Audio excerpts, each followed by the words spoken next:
pwede po na taasan din yung sahod ko kasi po 1 year mahigit na po ako. Gusto ko lang po na makuha yung para talaga sa amin.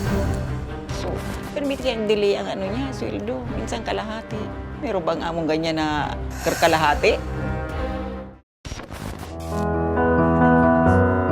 Nahinto sa pag-aaral at namasukan bilang sales lady ang 23 anyos na si Lisette Ayuhan sa isang kilalang printing shop upang makatulong sa kanyang pamilya.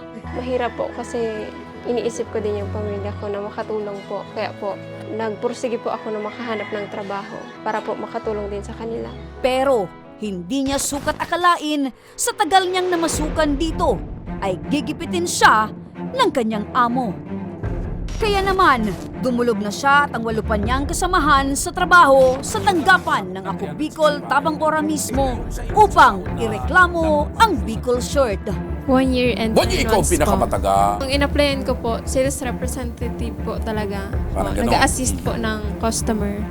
Habang patagal na po ng patagal, parang all around na po siya. Naging all around ka na. Apa. Tindera ka na, cashier pa, ano pa? Bodegera, Pag minsan po, inuutusan po sa groceries. sa grocery. Apa. Oo. Pwede po na taasan din yung sahod ko kasi po 1 year mahigit na po ako. Anong sabi? Ang sabi niya po, tataasan din niya naman daw po. So, nangako Maghintay naman. lang po ako. Sinabi niya lang natataasan pero wala namang ginawa. Benefits po, nagpalakad po siya ng mga benefits.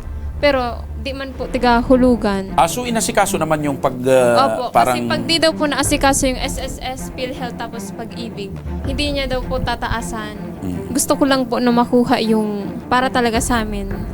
Sir, yung mga Dahil sa problema na ito nila Lizette, ora mismo namin itong idinulog sa tanggapan ng Department of Labor and Employment Regional Office 5 at aming nakapanayam si Sir William Buendia, ang Senior Labor and Development Officer. Ang kontrata naman minsan may pwede pong verbal, pwede pong written. Pero much better po kapag Written. nakasulat. Opo, kasi nakalagay doon yung mga terms na dapat sundin ng isang employer at sundin din ng isang empleyado. Nag-apply sila bilang tindera, sales representative, pero all around na daw yung pagpapatrabaho sa kanila. Pwede ba yun, sir?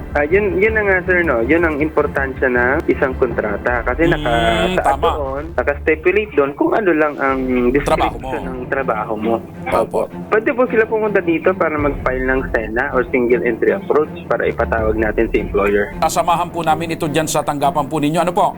Pagkatapos ng programa, agad nakipag-ugnayan ang aming team sa tanggapan ng Department of Labor and Employment upang makapagsampa na sila Lizette ng formal na reklamo laban sa kanilang dating amo.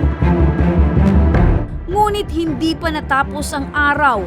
Ora mismo ring nakipag-ugnayan ang kanilang dating amo sa kanila upang makausap sila ng masinsinan.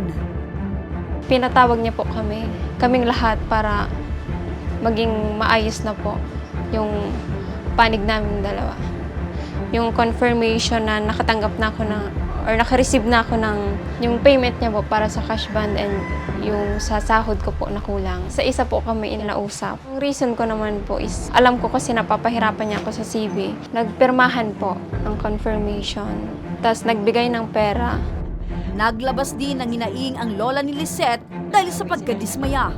Tena, di ako makatulong. Naalala ko sa kanila. Okay naman. Okay naman. Hindi kaya delay ang ano niya, sweldo. Minsan kalahati. Okay, sabi ko pa, ang ganun, manap ka na lang ng iba. Ikinagaan naman ng loob ni Lisette ang pagbibigay agad sa kanila ng pera ng dati nilang amo. At ang perang nakuha mula sa kanyang dating amo ay agad ibinili ng baboy upang pang-umpisa nila ng kanyang pamilya. Sa inyo po, sa Tabang Ora mismo po, natulungan kami. Napakita po namin kayo, sir, yung mga dapat at bawal niyang gawin sa mga empleyado.